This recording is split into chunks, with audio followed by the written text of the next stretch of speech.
One thing that I did not love about Kit, which used to be called ConvertKit, when I first started with it, was their email builder. I had gotten used to how some of the other ones work, and it just didn't feel intuitive to me at all. But once I learned a few key things about their builder, which, spoiler alert, if you are a Canva fan, it's not that different. It really became so much easier for me, and I actually kind of love it now. So this week, I'm doing a quick little Kit basics or a Kit 101 of how to use their email builder and create your emails in a flash. But before we dive into this, make sure you like this video, subscribe to the channel if you haven't already, and ring that notification bell so that you never miss a tutorial or upload. So here is a very basic, this is a Kit 101 of how to use their email builder. So the first thing you always want to do, you're going to not default to this broadcast page. You're going to be defaulting to your dashboard. But I didn't start there because I am protecting that information. So when you start on that page, you're going to come up here to send and you're going to go to broadcasts. And that's going to take you here first. Now, if you wanted to create an email template first, you could. But I think when you're just getting started, it's probably better to try to start with one of their pre-built templates. So I'm going to show you how you do that actually. So when you are in a broadcast, you create a new broadcast, it's going to default to a template. Now, if you've already gone into the email templates and chosen one, cool. If you haven't, you're going to have an option here where it says, well, even if you have an option there that says browse template. And this is going to show you any templates that you may have already created. So if you did go and create your own template, this is where it will appear and you can click on it and choose it. It will give you a warning that anything that you may have already written into the template that was there will get overwritten. So make sure you do this first. But if you don't have any templates that are your own, you're going to come in here and you're going to see the Kit library. And there's going to be just a bunch of different options here that you can see. And I'm not going to start with this. In fact, you guys are going to watch me put together the TSA Weekly Newsletter, which if you're watching this the day I release it, that newsletter went out yesterday. So you're going to see it using one of my templates that I created. But this is how you would select that template and it would come in and populate into your email builder. But I'm going to go ahead and X out of this because I already have the default for the template that I want loaded. So then you're going to come in here and do kind of the standard things you would think at first. The thing that is a little bit tricky with Kit and their email builder is sometimes it's not super obvious to figure out how you get to where you want to change certain things, like the background color of this section right here. So when I click on it, you would think that over here somewhere you would start to see this teal color, right? Because you've clicked into the space and there's clearly some teal here, but why does this only look like white? When you open this up, like nothing is showing you that teal, right? That's because when you click into any of these sections, it's automatically looking at, I guess you would call it like the top layer, which in this case is the text, right? Because the text is on top of the color. So when you get into a section like this, you're going to see there's a bit of a path here. And like I said, we're on the top layer here. So in order to change this color, we have to go back a few layers. So first we're going to click on column and we're going to see here, wait a minute, I still don't see it. Why don't I see it yet?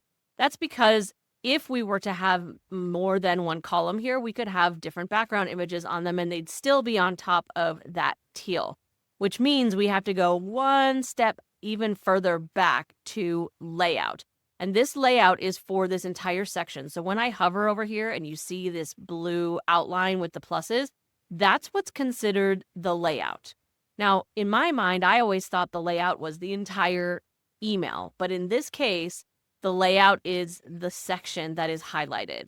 So you'll see here, if I were to highlight this section instead and go back to layout, I'm going to show that background color is white, right? Because it is. So we come here, we go to layout, and then from here, you could add a background image. You could change the color. This is where you would do all of those things. Does that make sense? So that same concept, honestly, once you understand that concept, it kind of makes everything easier. That's the part that threw me so much was, how do I get to this section? And once I understood that we were looking at this kind of like if you're in Canva, if you're used to Canva and you're thinking about like the different layers, sometimes when you try to click on something, it won't select it. And that's because it's behind something that's in front of it. It's the same kind of concept here, guys. So what we're going to do is we're going to come over here. I always prep my emails in Trello, of course, because if you've watched any of the videos on my channel, I don't even have to answer that question. Oops. Because you already know that that's what I do. And then let me see. I don't think it should be like that. It should be like that. Oh, and you know what? I am in the wrong template. I am just realizing right now. So now that I'm realizing that, before I go too far and change anything, I am going to update that template really quick. And I'm going to see that this is actually the correct template. So this part doesn't matter to you. This part matters to me because this is how I set things up. But this is good because now you can see that as I'm switching templates, it's going to replace all the content. So like my subject line that I just put there is going to go away. And that's okay because I didn't do that much. But we're going to go ahead here and hit replace my content. Oh, hey, look at that. It didn't actually get rid of the subject line. It used to. So maybe that's a change. That's awesome. But then we've got here already for me the template in the design of the way that I typically set up my newsletter. So this is why I love templates for things. When you have a certain level of consistency and branding, I guess, in your business, it's super great to have these templates built right into Kit so that you don't have to recreate the wheel or look, at two different screens to make sure that you're matching that branding and having that consistency for people. It's really a simple thing, but it does make a big difference. And then I'm just going to go ahead and copy paste my information where it belongs in my template. This part is super simple. I'm going to come in here. Let's see. It is October. And this email goes out tomorrow because I am a little hectic this week. And so, yes, I am filming this kind of last minute. I do have my personalization here for the subscriber's first name. And the way that you do that is you come up here into where this @ symbol is, which is kind of logical because when you think about in other systems, when you're tagging people, whether it's in Trello or even when you're doing this on like social media, when you want to tag someone, you use the @ symbol first, right? So they kind of did that in a logical way. It's kind of intuitive. I like that. So we're going to come in here and then you would just search for the property. And by property, what they mean is on your subscriber contact page, there are different properties about your subscriber. The most common one you're going to want to use in an email like this would be their first name, which I already have there. But when you select that, it's going to just put in that kind of variable, or some people think it looks like coding. It's not really coding, but it's a variable that it's going to automatically populate there.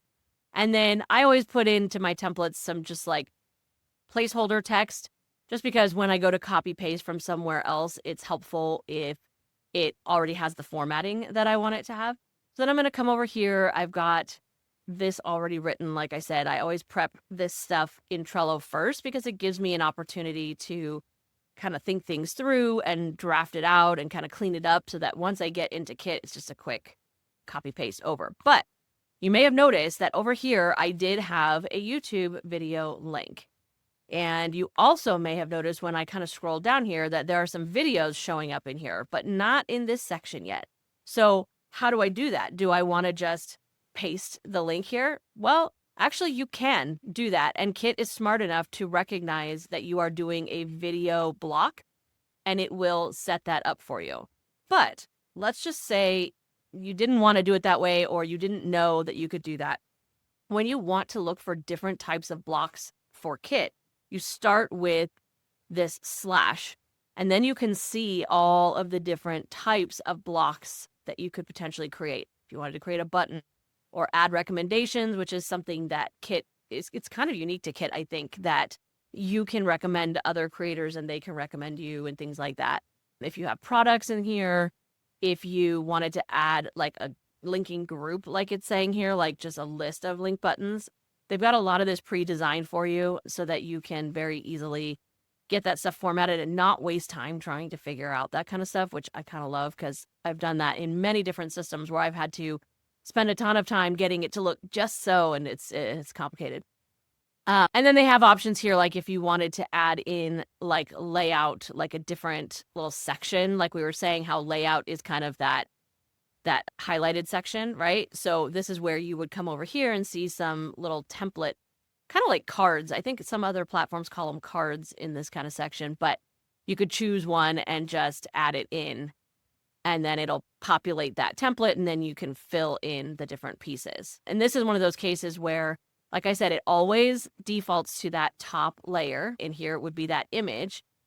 But let's say over on this side, I wanted the background of just that side, not the other side, to be a different color. Well, I wouldn't want to go all the way back to the layout for that. I would want to do that at the column level and actually change the color, because then it will do it in like a separated column. Does that make sense? And then you've still got this white section in the middle. Whereas if I did it the other way around and I came into layout and did it, it would do the entire thing. Do you see this? The very, very small but noticeable difference.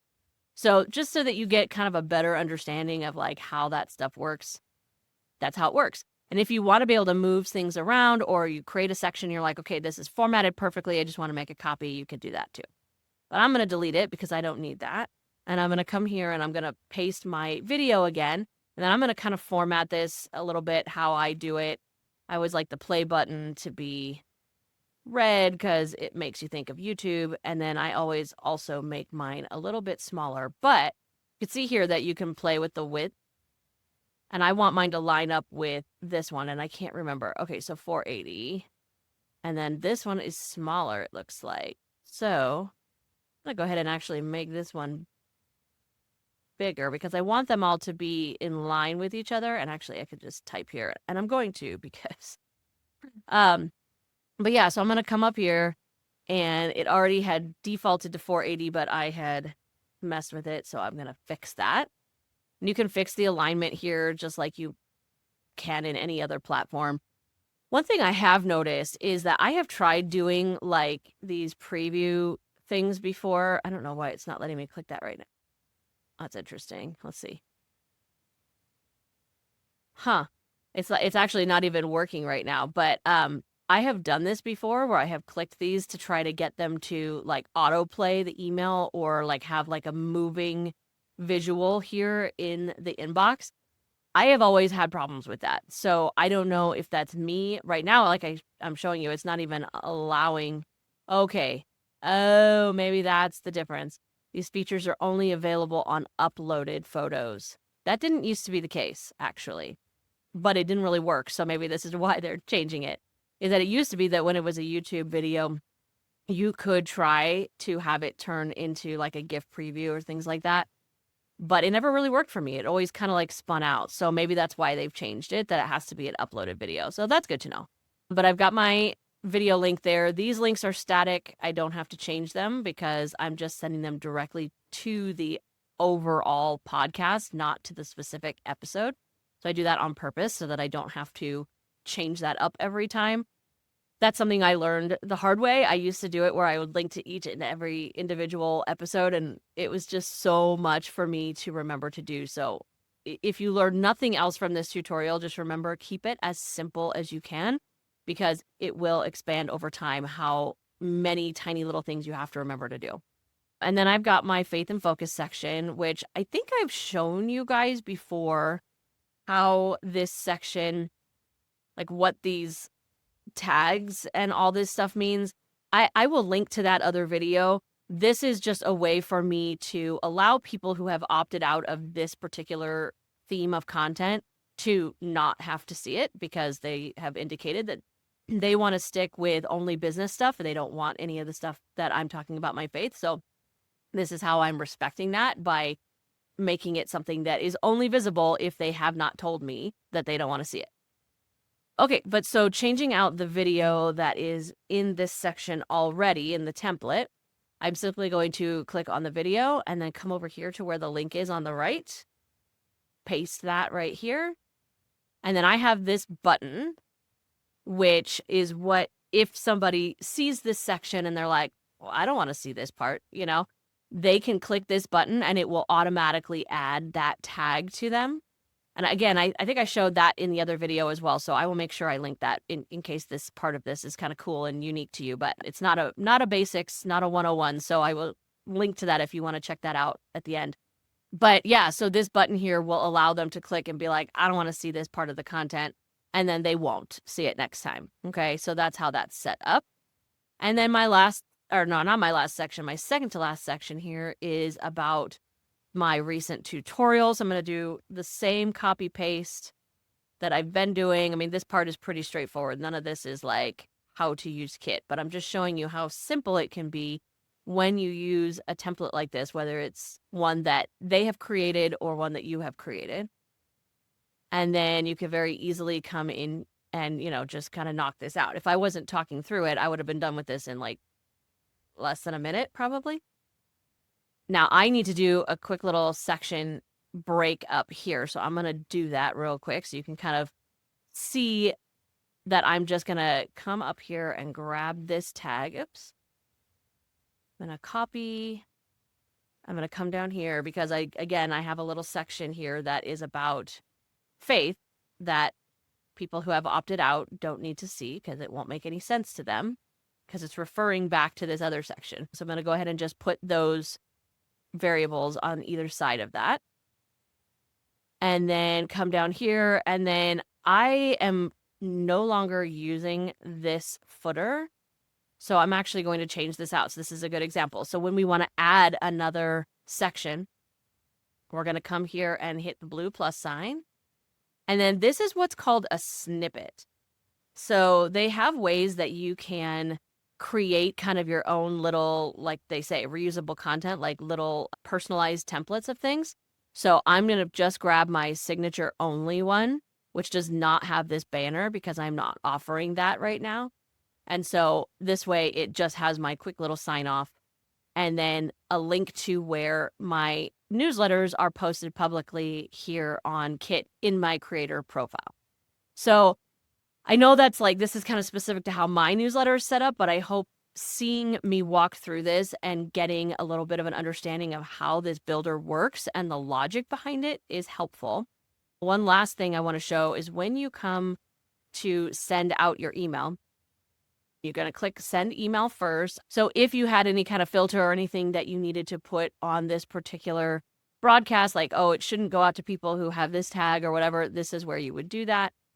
If you want to schedule, you're going to come here and click on the day that you want it to go out, find the time that you send your emails and click on that. But here in the advanced options, this is where you're going to put that pre-header. So what they're going to see in their inbox, right? And that can be a really, really helpful and important part of kind of the SEO of getting people to click on and open emails. And then a reminder note for yourself here. So if you do a newsletter, like mine might say like TSA 10, 16, 25, right? Nobody's going to see that but me. And then they have their publish to the web. And this is where it goes onto your creator profile if you're using Kit.